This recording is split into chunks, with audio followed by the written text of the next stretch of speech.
some taste almost the same, even though they prepared it differently. But today we are here to throw more light on that and let you know some great stuffs about foods that we have in common in Ghana and Nigeria. So the first food on the list is fufu. Fufu is an indigenous food when you come to Ghana.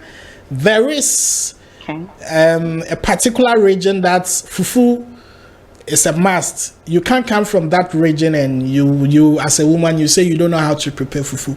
It's impossible. That is from the Ashanti region. They are the people that consume fufu very much. Yes. So we would like to take a very brief look at fufu in Ghana and fufu in Nigeria. My sister, tell me something about how Nigeria's own fufu is made. Briefly, just as fast as and as brief and as understanding as you can. Let's Ghanaians watching. Do you have any pictures? Yes. I'll be showing them. I'll be showing them whilst we have the conversation. I think this is one picture you sent. Nigeria fufu here. So my sister, can you hear me? I can hear you loud and clear. All right, so tell us about the Nigerian fufu, how it's been prepared. Okay. As an indigenous woman, as a local woman I am, yeah, man, I can prepare both types of fufu. The one you showed me is actually the fufu normally people eat here in Lagos. Okay. And yes, it's still the same with those ones in our villages. Okay. However, fufu is prepared in two ways. Now, fufu comes from cassava. You get your cassava raw, you peel it, wash it, then cut it into 2 or 3 pieces, then soak in water. Depending on the quantity you want to use that particular period of time, soak in water. Now, this is the first way of preparing fufu. When you soak in water, you leave it there for 2 or 3 days for fermentation to take place. Okay, they soak inside a drum or inside a pot. All these earthen pots. They're 3 to 4 days. They will take it out, take it to the engine for grinding. But most times in our rural villages, we prefer to sieve with what we call, some people call it a sieve, nkata, a metal sieve. While some use the wooden sieve. It's an olden days of sieving something. Then after that, they will sieve it inside a bag. Then the chaff will be thrown away. Other ones will pass through water because they are sieving with water. Then after which they will cover it and leave it for some time for it to drain the water. Then you've gotten your wet flour. That is your fufu flour. Now for the cooking aspect of it, most times like me, what I normally do when I visit the villages and I want to do it myself is to take them bit by bit. Sometimes we mix with a little quantity of gari, sometimes we don't, but normally we mix with small quantity of gari to be a bit firm. Then we mold them and put them inside a white nylon, a transparent nylon. Then pour water inside a pot or inside a big agbada and put on the fire. Then we'll drop all those big balls inside the pot that has water in it, cover it, and allow it to cook for some time. That's the sometimes you can allow it to cook for 30 minutes, 20 to 30 minutes, then you bring it out and pound. Now that's your first cooking and pound. After pounding it, then you also put them all back one after the other using a scooping bowl or any spoon. Scoop them back inside the nylon, the transparent nylon. The second time, tie them one after the other in big ballers and still put them back inside the water again to cook for another 30 minutes. This time around, as you are bringing them out, the color have changed. You've seen that. You will see that the fufu is already done. You see the color will change from being pure to milky white. Then you pound the final one. Now this is the last time you're going to pound it. After pounding, now we start dishing them out, just like what you just showed me on the screen right now. Yeah. Depending on the sizes you want to dish them, and you wrap them inside nylon. This is mostly from the rural areas that they normally bring to the city. This is mostly the fermented and cooked fufu because you needed water to cook it. This is the first particular way of making fufu. Another way of making fufu is by the time you bring out the wet starch, instead of mixing with gari and putting inside a nylon and dropping inside water to cook, this time around you bring out a big agbada. Agbada is like a frying pan that is very big. Yeah. And most times we use a local fire. You don't use gas or stove to do it. Now when you place the agbada, yes, you allow the agbada to dry. Then what you're actually trying to do is to sterilize that from any impurities. After which you add a little quantity of water. Then when the water boils, you start scooping the wet flour.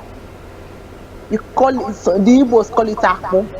You have so many people that call it different names. You understand? You scoop it inside gradually, one after the other, inside that agbada, and you will now use your big turning stick and start turning. As you are doing, you are turning. You have to put the quantity that you'll be able to properly. So you turn and turn it the other side. That is how you continue to turn until the one side the agbada you cook and fry. You call it frying the fufu. Over time, you see the color changing, and this particular one tends to taste better, and it does not have a smell, unlike the cooked one. However, the fermentation must have occurred before this cook fry. That's why I say you must allow it to stay for 3 to 4 days. That's that way of preparing these two types of fufu. However, in some cases, because some people will see them, they will just get their cover, they will wash, the next thing they are grinding and they are using it immediately. And the Nigerian Medical Association, they've come to issue a warning against that because of cyanide poisoning. So that's how we make our fufu. Normally we allow ferment. Well, I think the Nigerian way of making fufu is very interesting. It has a lot of steps, but the Ghana is very simple though. I'm going to show you how the Ghana fufu looks like. This is how our fufu looks like. Yes, and that's plate in that you find the fufu in is called asanka. Asanka is a plate made of the earth, you know.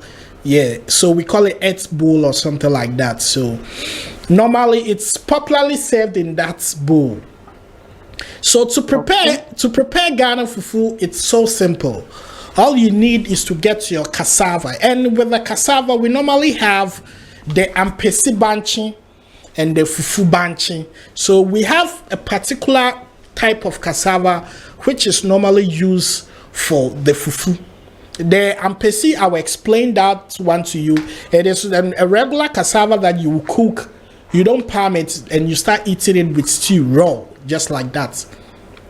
So now let's pay attention to the fufu rather, because that's the point of discussion now. Peel your cassava, slash them into pieces, as many as you can, depending on the size of the family or who is coming to eat. Then you put it on fire. You cover it with a rubber and a saucepan head for it to boil, depending on the kind of fire you have. But when it gets softer and it gets cooked, you can actually tell. Sometimes we use kitchen knife to pierce into the cassava to feel that if it's well cooked or not. We normally add salt in the process of cooking so that we can have that vibe, that taste.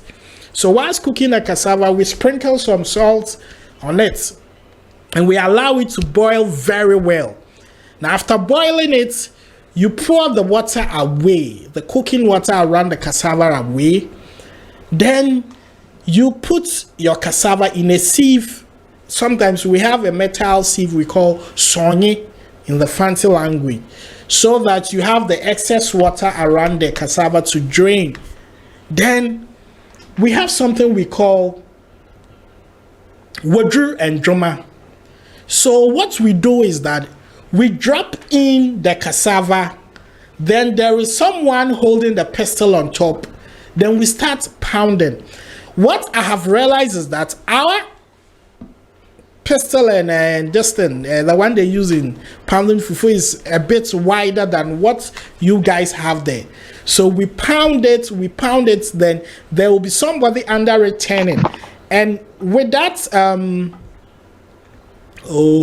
I've lost that picture, but let me pick it and educate you about that. Yes, when you are pounding, it's actually a skill, because the stick goes up and it comes down. So when it goes up, you, the woman under, should be able to turn the fufu so that you don't have any plums, and we call it aba in it. So right after that, it hits to this stage, pam. Then you get your soup ready, you pour your soup on it. And I forgot something. Sometimes, to give it some taste, we also add plantain. We cook plantain.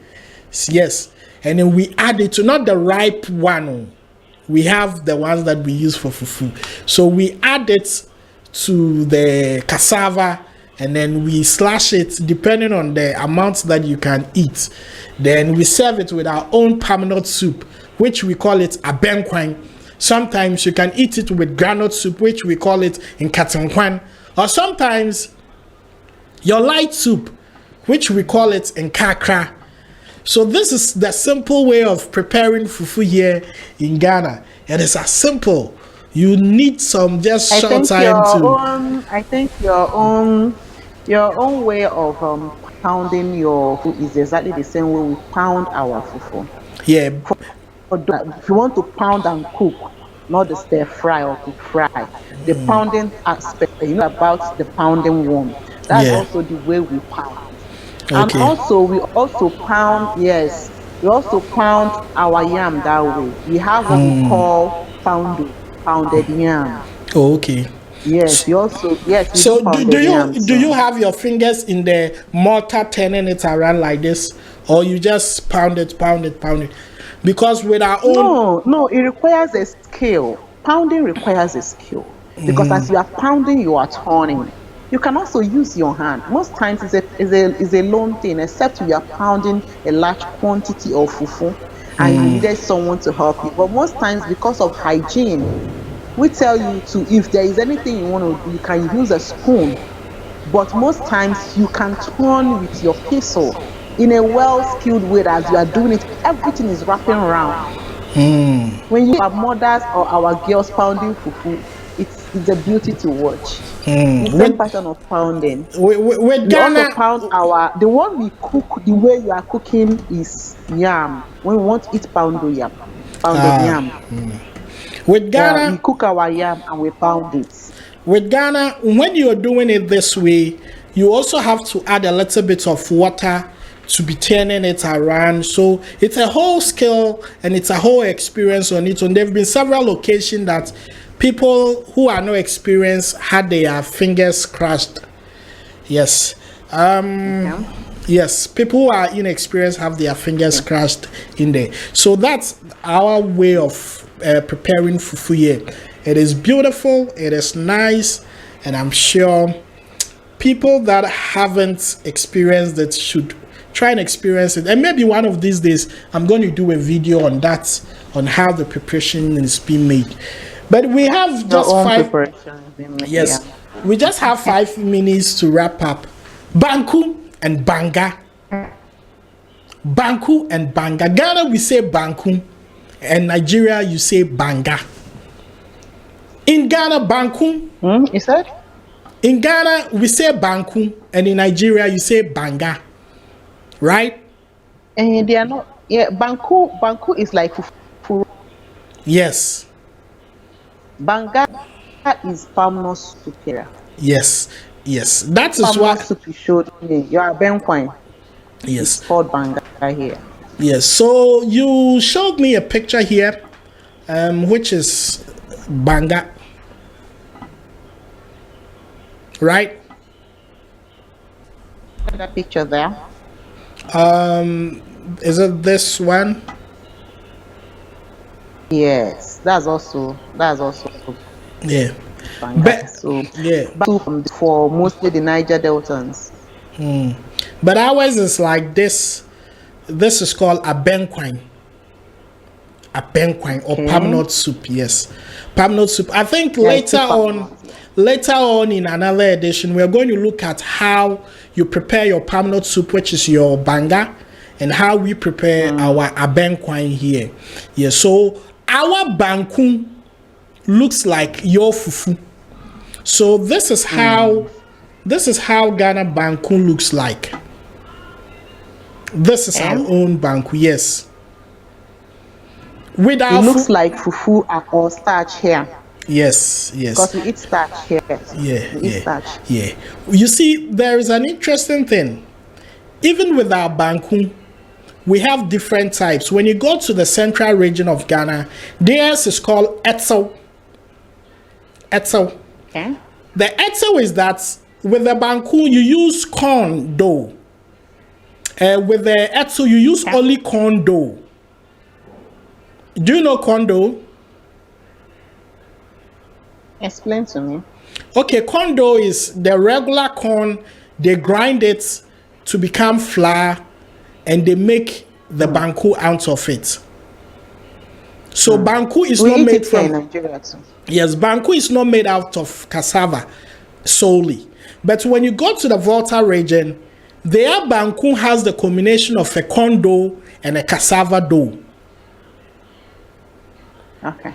Yes, so I think it's exactly the same thing here in Nigeria. Yes. Because here in Nigeria, in southeastern part of the country, they use the corn dough, like you said. We grind corn.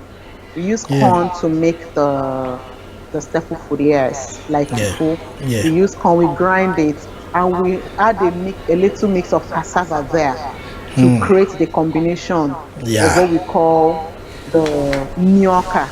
Then here in Lagos, we use the term elubo, which is coming from the cassava, mixed with a little corn for both cassava. Call it elubo. Are you getting me? We also have a way of processing that one. And then we also discover that we now have the same type of day, just like that you call your own a separate name and we call our own another name. Yes, yes. And there is an interesting thing with our banku. We have so many ways of serving it. There are people that preferred it to be served this way, which is banku and hot sauce, pepper. You grind pepper, and then we have something we call shito, and then you eat it with tilapia, grilled tilapia from the rivers. And trust me, it is amazing.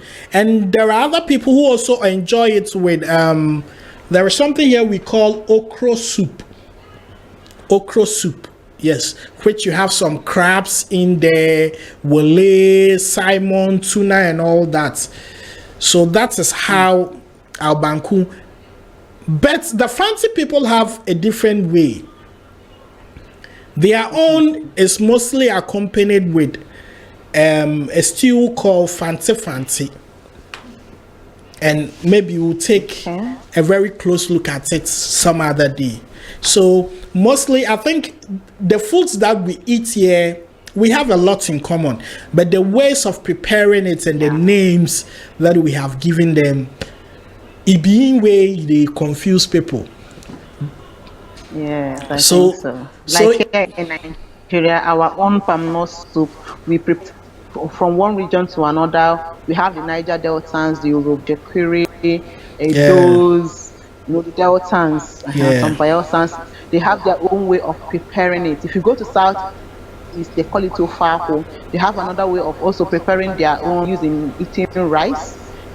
And in the Delta region, they prepare and eat their own with starch, which is also a very unique Yeah. type of food. So Yeah. we have so many things. Then if you come to the west, if you come, you hear things like amala and the things they wanted to use it to wedu and the rest of them. We have elubo, we have nyoka. You know, Nigeria is also versatile in terms of staple food, Yeah. just like Yeah. Ghana. Yeah, true. So I would like to end here, and there's one more thing I would like to also say about eba. I'm sure this should be the same. Eba in Nigeria is made from gari, right? The ones that you use in soaking, that you put sugar in. Is that what you guys used in making your eba? Of course. So you see, but Ghana, that is also the same way, you know. But in the gari, we have two different ways. When you go to the fancy side, they can actually eat gari that was not made out of hot water. They use just cold water to just prepare the gari. Yes. They don't actually make it like this eba. They just pour cold water on it, and the gari rises to the occasion.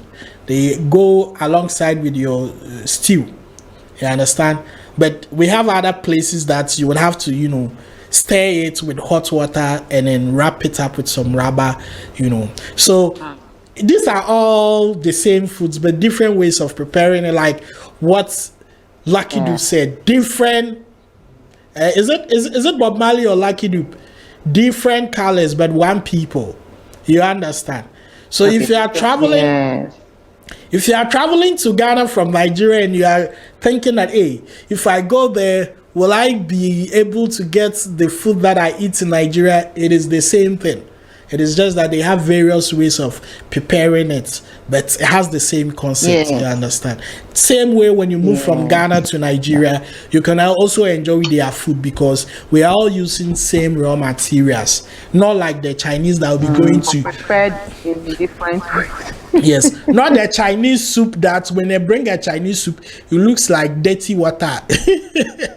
My friend said he went to China and said they should bring him soup. What they brought, he thought it was water that they brought and he should wash his hands, or somebody washed his hands.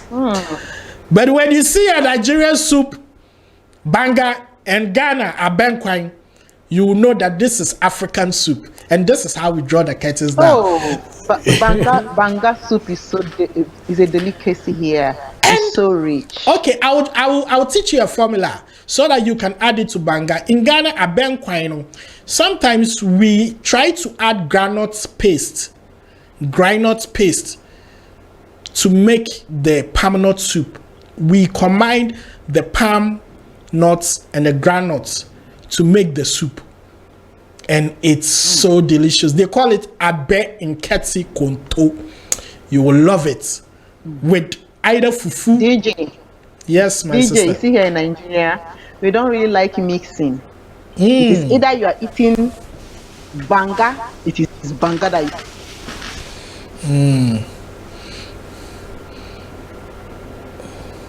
Oh, Chris Light just dropped.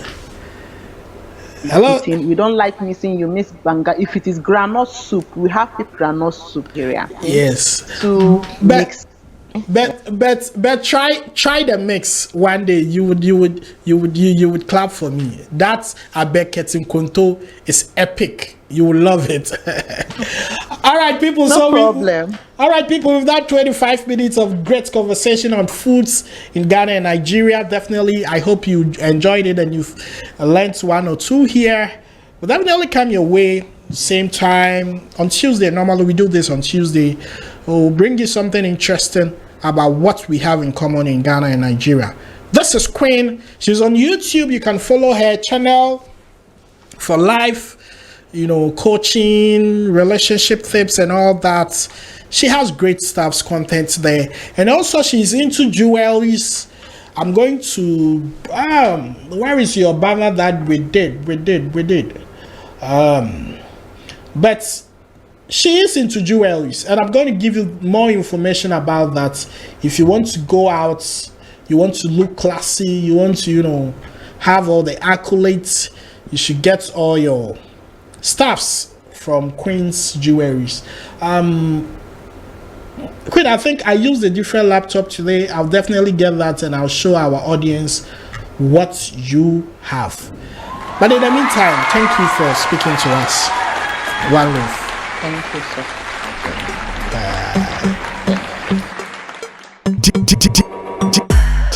DJ Paco Rich.